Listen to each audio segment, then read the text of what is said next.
We all know that real estate has created more millionaires than any other industry on the planet.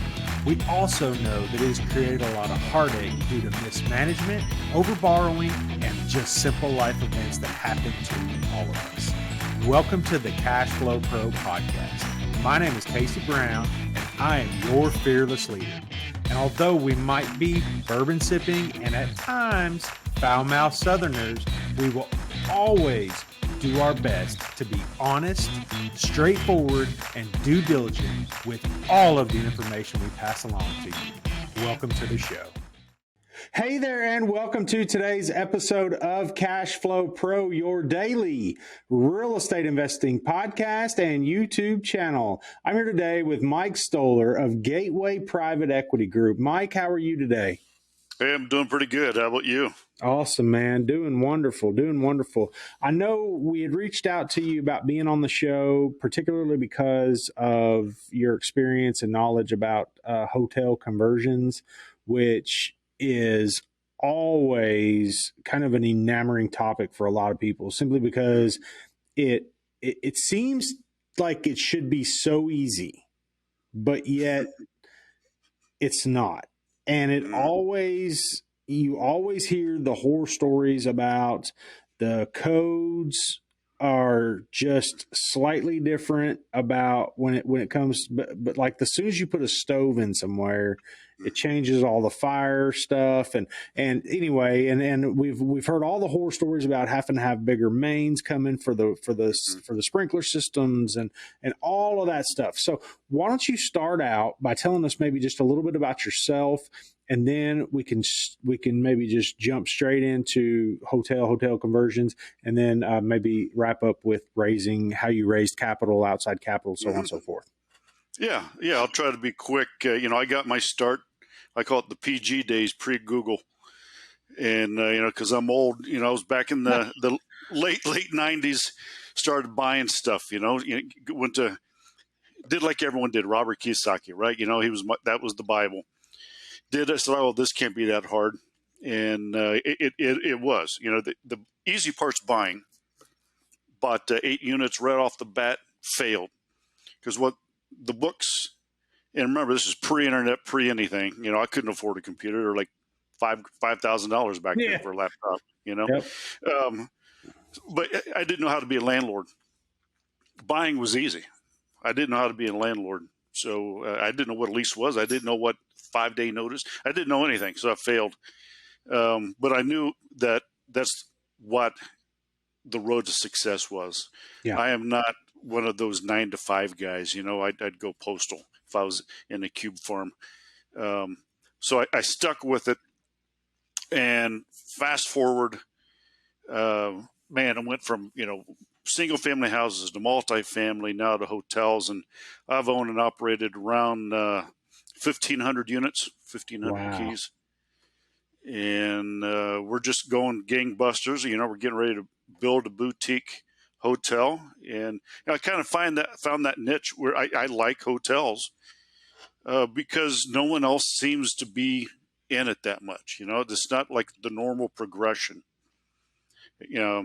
There's no HGTV episode yet for hotels, and hotel flipping. So the cap rates are still really good, if you look at it as far as the cap rate. But that's kind of the quick tour. Sure, yeah. So when we start talking about cap rates, and we start talking about, I want to, because you've got the conversion that's now I just looked at your intake form, because I always pull it up while we're sitting here talking, and it just hit me like a semi truck up beside the head that you're doing opposite of what we're used to talking about. You're going multifamily to hotels. Mm-hmm. So we're used to talking about going from hotels to multifamily, and the differences involved there. So when we start talking about cap rates, we start looking at the how this transition has to happen. Are you running these things through like Airbnb, or are you like, are you just like creating an off-brand hotel? No, we're actually doing Radisson's, Wyndham's, Marriott's. We're doing when we're looking at that type, the boutiques, we do independent boutiques, but then we attach ourselves to, I don't know if I'm sure your audience is used to the Autograph Collection of Marriott. The Autograph Collection is the premier hotels that aren't, they don't follow the Marriott guidelines, but they're this high-end boutiques. But what you can do is you can attach yourself to one of these big franchises to get into their reservation and booking system. Okay, Gotcha. we So the attach reservation booking ourselves. system is where that's the feed. That's the feed. So, for instance, you look at the one we're getting ready to do is going to be a boutique Wyndham. There are 93 million rewards members that are associated with Wyndham. I want to tap into that. Damn. Okay. So I can do a boutique and I can do it how I want. But then instead of spending $100,000 on my own website and all these, marketing and sales and all these people, I sit there and do whatever I want. But then when I get on Wyndham's website for this city, and now I get to tap into their power, you should say, everyone knows that just, 2 weeks ago, they had if the golfers out there, they just had the Wyndham Championship. They have their own golf tournament. So you can really tap into that power. Yeah. And of course, then the stays that are booked with you then add to their rewards. So it's just like, it's a constant. Mm-hmm. I mean, they always said the way to wealth is a network, right? Network is your net worth. And that's the same thing these hotels have done. And they've honestly, for all intents and purposes, they've kind of somewhat done it quietly, right? Because it wasn't until a few years ago I realized that my wife, for one, Marriott points. Marriott points. Everywhere we go, Marriott points. Marriott points. I got Marriott points. We can go stay here. I get Marriott points if we go stay there.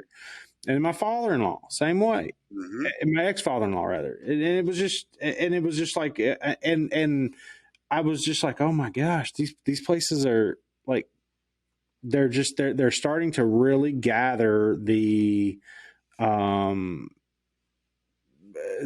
clientele and the reservation system. And honestly, and I think that, there's a hotel over in Nashville, and I'm trying to think of what it was called. But your backdrop there, for those that are listening, I'm sorry you can't see his backdrop, but for those that are watching on YouTube, you can see the guitars in the background, and it reminds me of that hotel. Very, very high end, very it was called Loews of Vanderbilt. Loews of Vanderbilt.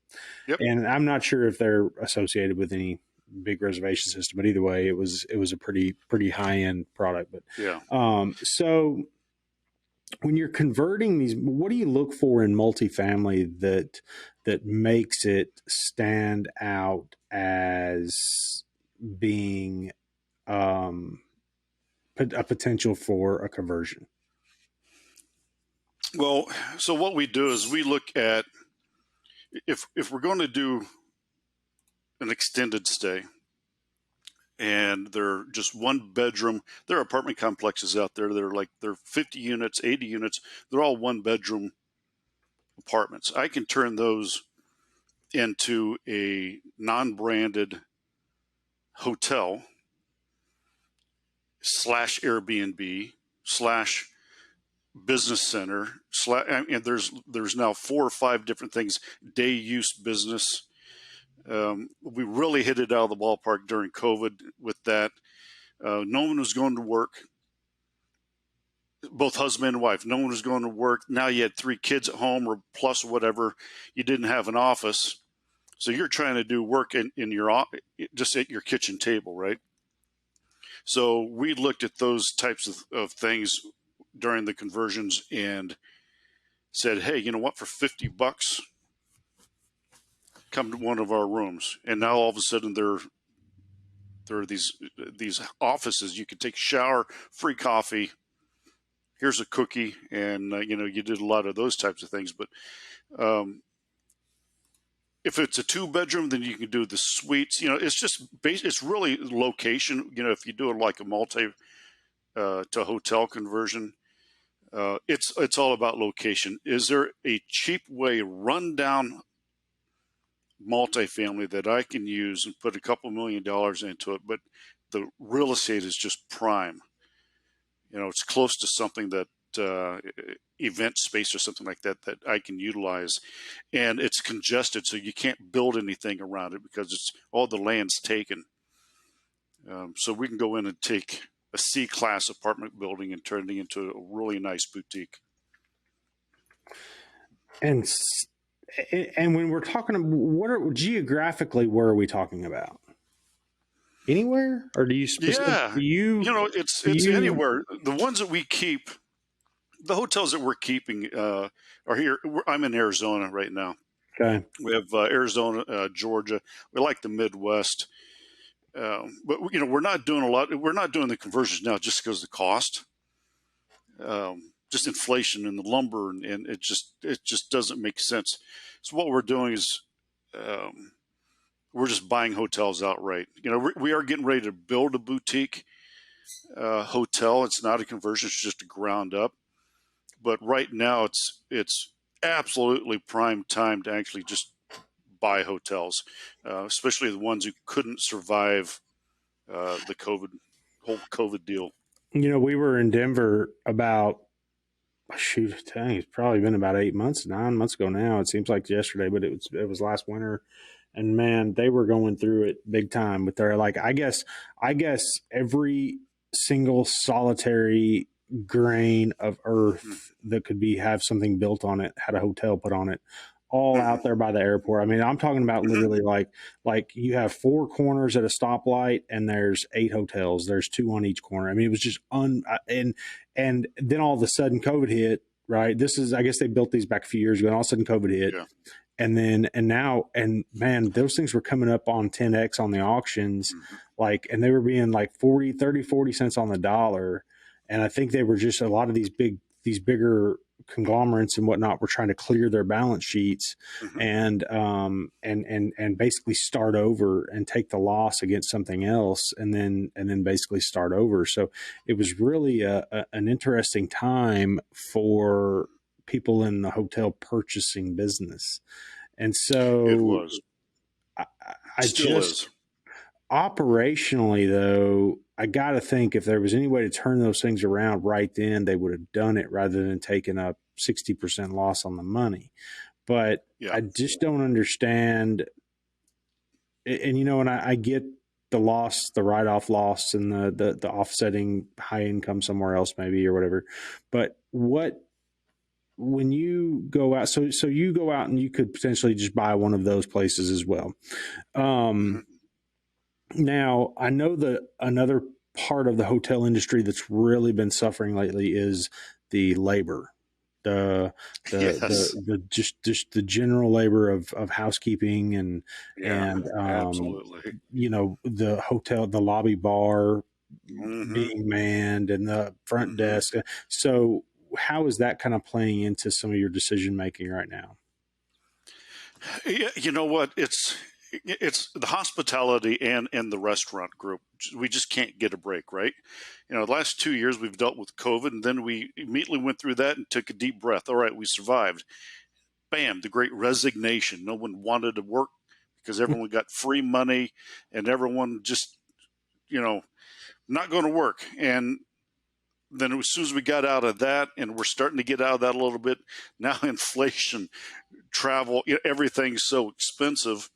It's just like, bam, it's just one thing after the other. So it's been a fun time.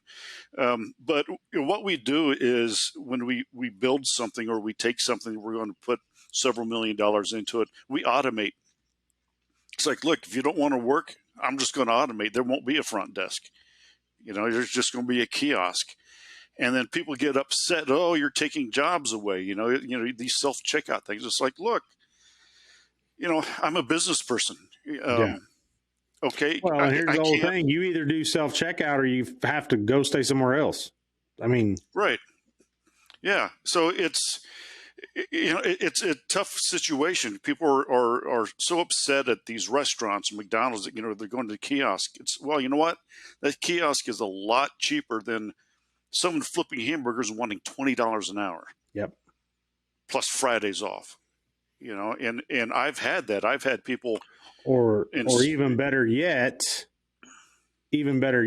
having somebody on the schedule to work and them Yeah. just not showing up.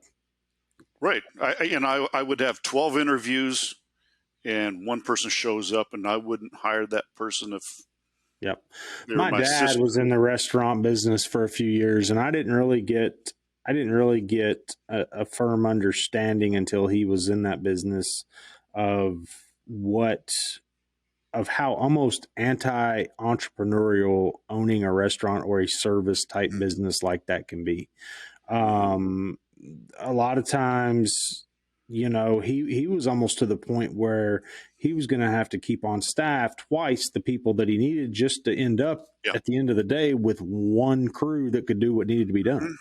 And, Yep. and I just don't think a lot of people realize, especially as the cost of inflation, or as inflation has gone up, the cost of goods and everything and services and everything else have gone up. The one thing that has the service industry has really hasn't really changed much as far as pay and pay scale and so on. So I guess the way I look at it, they always said leave 15 or 20% tip. And if my food is costing 30% more, why then they're getting a 15, that you're still leaving 15 or 20% of a 30% higher bill. So I guess it's part of it. They're getting more. But with that being said, so labor is obviously an issue. Now, what are some of the hurdles of converting multifamily into hotel? Yeah, government, the states, I was going to say probably zoning. That zoning, was going to be my first guess. zoning, and you won't believe how many city departments all of a sudden come out of the sewers Yeah. and want money, Yep. and just from the 3 or 4 different departments of the fire department, looking at things, and you have to go to code now, not the code when the thing was built. So now all of a sudden everything has to have sprinklers, all the sewer stuff, the fire rated door. It goes on and on and on. And that's why it's a little bit easier if it already has a kitchenette, or a kitchen, so it's, if that stuff's already in place, it's a little bit better. But it's the cost of, you budget, let's say, $2 million to conversion, and then all of a sudden you have to budget, 300,000-400,000 just to pay people, and all these inspections on everything, and then just the stuff that they make you do. It's I don't know. I think they make stuff up sometimes. And Well, and at the end of the day, write them a check, they go away just dang near. And that's sometimes what seems, I think, a little bit frustrating for business people and entrepreneurs trying to get something done. It's like, hey, and a lot of times you find out all I could have done was just wrote a check. I wouldn't have had to go through all this big circle of and brought back to the same spot. So, yeah. Well, I mean, that's such an interesting business plan, and especially being out west and so on. And then now, I'm assuming some of these multifamily places have, each unit is metered, like you've got, and so that's another conversion. that's what I'm saying. So then you bring in that. bring it into like a big boiler or just one big. So that's just you're redoing that whole thing because I'm not going to get 50 bills, electric bills. So that's part of the conversion. But you bring it down to the studs and just you're redoing everything. That's why you really need to get the apartment complex for a really good price. Yeah. Yeah. And where are you sourcing some of these deals right now? How are you sourcing some of these deals? Yourself, through brokers? Yeah, they're just off market complexes that people just don't want. They're just like, when, hey, do you want this? And I just go searching. I have the headhunters that go out and just constantly are giving me things, and I don't do a lot of them. Well, especially in the last couple of years because there's just been um, what I'm competing with are people that are just tear it down and build homes on them. Yeah. You know. Yeah. I mean, you definitely, especially if it's, and that was my next question. What competition are you facing? Because it just, apartment complexes that people don't want is just pretty well unheard of right now. Or especially in probably the last 18 months. I mean, they've just been so Mm-hmm. unbelievably hot that everybody in the entire world is Yeah, putting just like, lipstick on a pig and reselling it. that's right. That's And they're getting that's top what they're dollar because they're doing. bringing the cap rates way down, or they're increasing rents, increasing, or basically changing the cap rate and then selling it at a profit. I mean, to a bigger fund or something like that, and ultimately at the end of the day, they're going to end up with a 1980s rebuild or 1970s rebuild with LVT flooring and stainless steel appliances. So how many, I want to talk a little bit about outside capital and how you've sourced and raised that. And what deals have required you to do that and how much and so on. Yeah, the people that want to syndicate with me are ones that where we buy hotels, um, or the ground ups. Okay. That's what people are saying is sexy. People that want to diversify from multifamily into hotels, they're the ones that want to give me the money and through the syndications, Okay. um, just because they want to diversify. They've some of your listeners have been investing in multifamily for a decade or a couple of years, and wow, okay, it'd be kind of cool to own a hotel. Okay. That's Yeah. most of my people. They just think it's cool, and I'm like, okay, you know, that's fine. So we do the accredited investors only syndications, raise a couple $1 million, buy a uh, struggling hotel that's you know $5 million, $5-6 million. It's worth 7 or 8. We own it for 5 to 7 years. Because the difference is, remember, hotels is a business. Yep. Okay, it's not.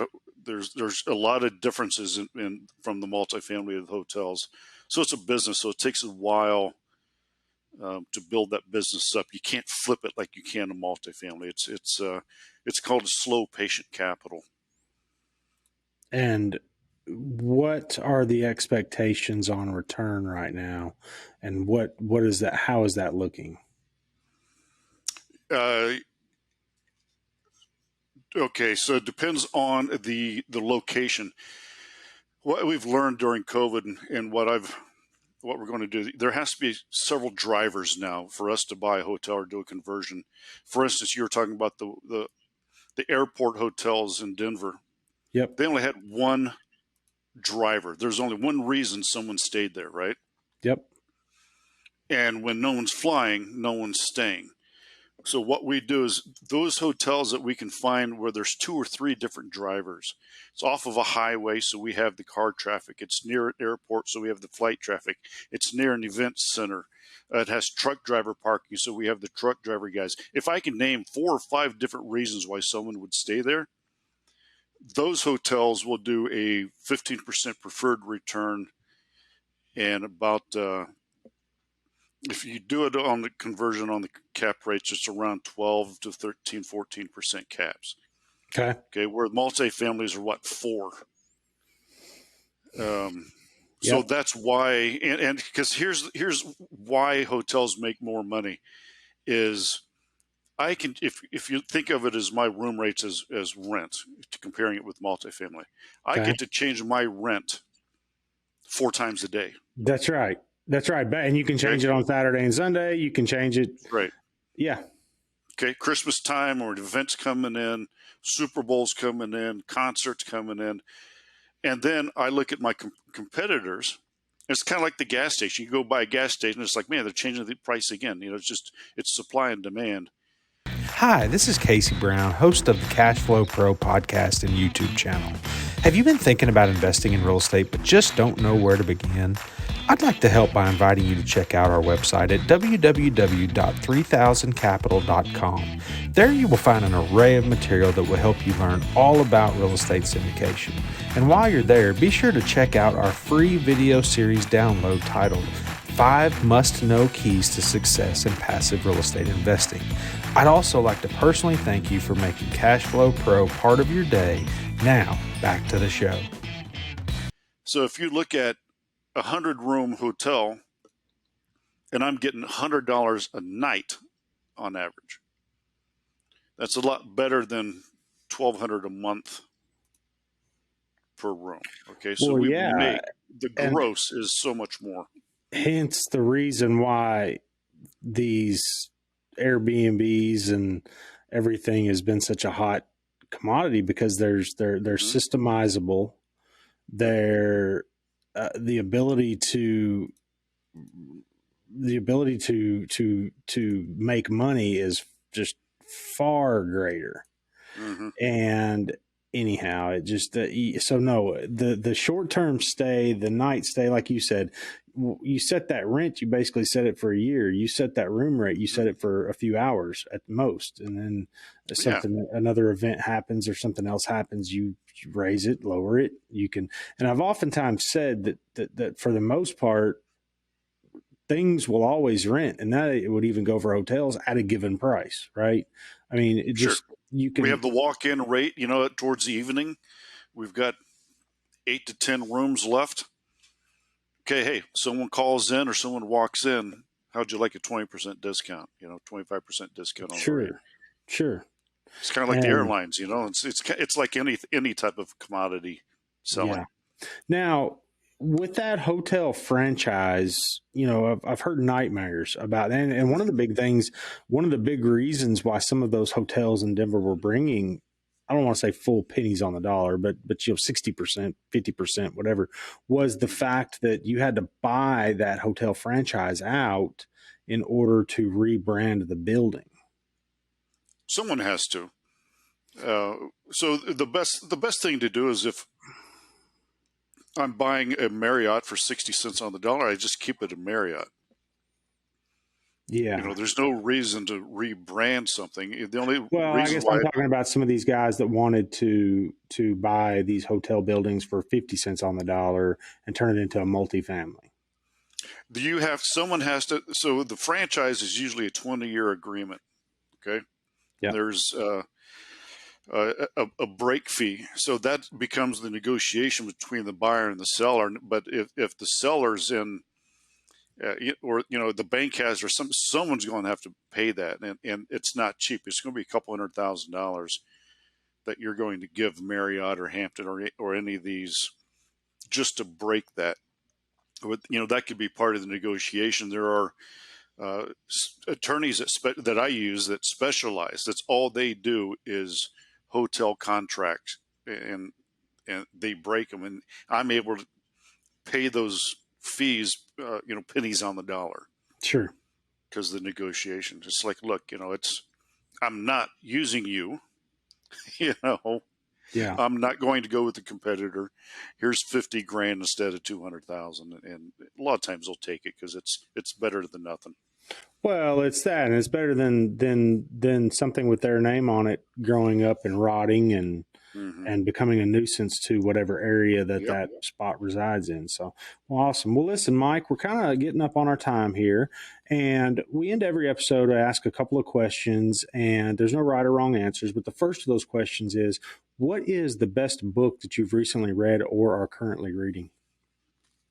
One of the books that kind of changed my life is called Money Secrets of the Rich. It's by a guy named John Burley.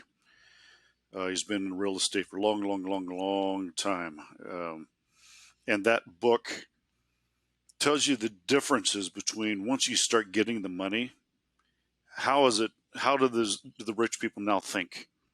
They're not going out immediately, balling and getting the Rolls Royce, if you make your first $1 million, it's how the mindset to stay rich.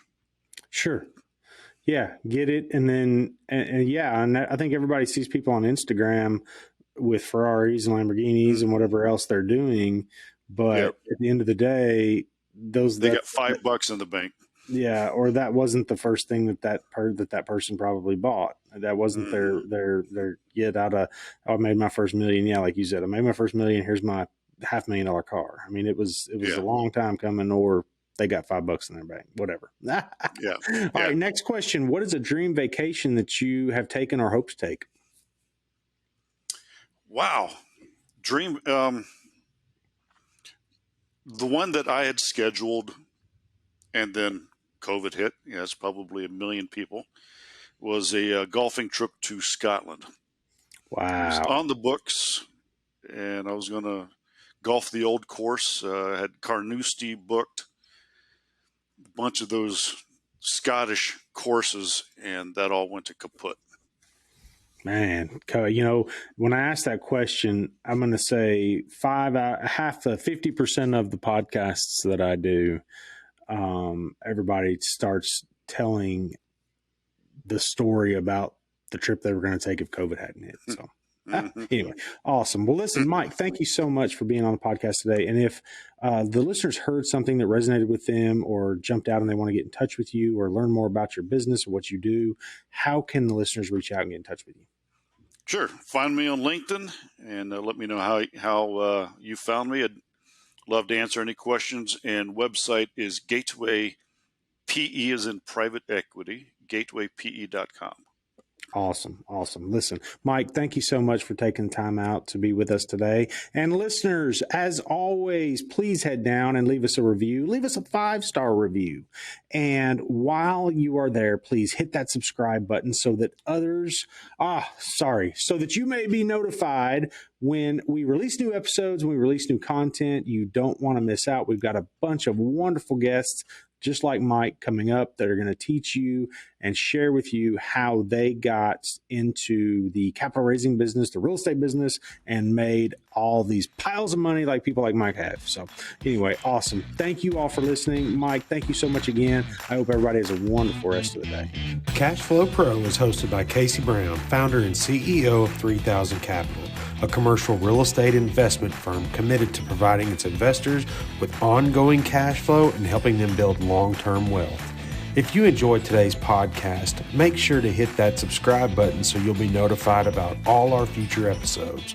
You can find more information about us and our investment philosophy by clicking the link in the show notes below.